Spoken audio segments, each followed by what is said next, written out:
for today's video, mag-haul tayo ng mga in-order ko sa Shopee, sa TikTok, at kung saan man. So, Sweet Lover Peach Radiant Moisturizing Cream. Si Tali nakatingin lang.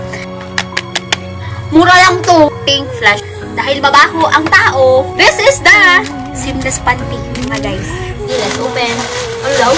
Hi guys. So, for today's video, dahil nga vacation is really coming. Really coming! Magkakapasok na nga. So, for today's video, mag-haul tayo ng mga in-order ko sa Shopee, sa TikTok, at kung saan man. So, i-open natin to. So, this is mine.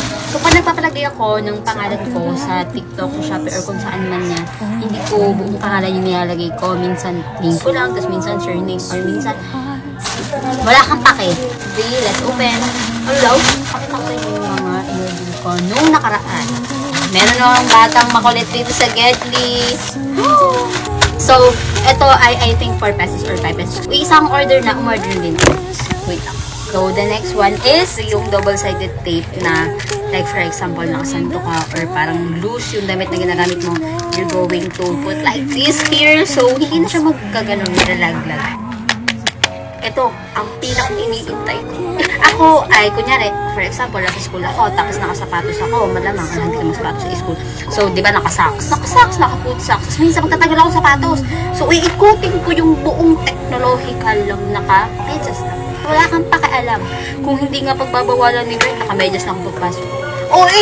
So, dahil dyan, at dahil lang ating paa ay hindi na okay, pero syempre pambabae pa rin naman ang ating paa. So nakita ko to sa TikTok, pangalan nito ay Sweet Lover Basta Tricycle Driver. Walang nakalagay. Sweet Lover Peach Radiant Moisturizing Cream. Si Tali nakatingin lang. So ito pa yung mga iba kong in-order. Tapos ito, kung makikita nyo sa akin to sa mga stories ko. So, kunyari, makikita mo yung wallet ko or sa bag ko. Pag tinignan mo, kahit saan ako magpunta, ito lang yung makikita mo. Kung makikita mo din, malamang may mata ka.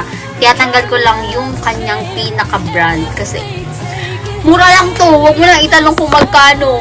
The next one na binili ko ay dumating din na nakaraan as itong pink flash. Kasi may nagsabi sa akin na bagay daw sa akin ang matte lipstick. Hindi ka magiging sayan. Sabi mo, EPP. O, EPP. Tapos ito pala ay in the shade R02. Tapos ang next ko na in-order ay order tayo ng perfume. Mabango to. Ito yung blue mousse na nung sinabi ko sa inyo na nakaraan. Meron din akong haul dyan ng perfume haul. Na sinabi ko dito na meron akong red, meron akong purple, meron akong pink, meron green, violet, and RGB. Rainbow. The next one na in-order natin is nakasampay kasi dun sa labas. Patingin siya kanina. So, for the wash natin, wala akong pakialam. So, kukunin ko muna. So, kinuha ko lang kasi nga diba, kadating lang ito kanina. So, for the wash tayo bago natin gamitin. This is the Seamless Panty na guys. Tatanggalin muna natin kasi this panty is from malamang so online shop din. Itong Seamless Panty na ito ay nakita ko kay Kissy Liquid. So, ang tagal ko nang naghahanap ng Seamless Panty na parang para bang papagana inom ko na yung power, diba? So, ang kagandahan dito sa panty na ito ay ganyan siya. So, parang meron ka ng panty liner sa loob. So, yun nga guys. Thank you so much for watching. Don't forget to like, share, and subscribe. And see you in my next vlog. Bye! Bye! Additional lang pala guys. Kung mapapansin nyo pala na lagi ako naka-lip tint kasi pag wala akong lip tint, wait lang, matatapos sa oras. Pag wala akong lip tint kasi, maputla kasi yung labi ko. Kaya wag nyong, baka misinterpret nyo na, ano ba yan? Lagi siya naka-lip tint.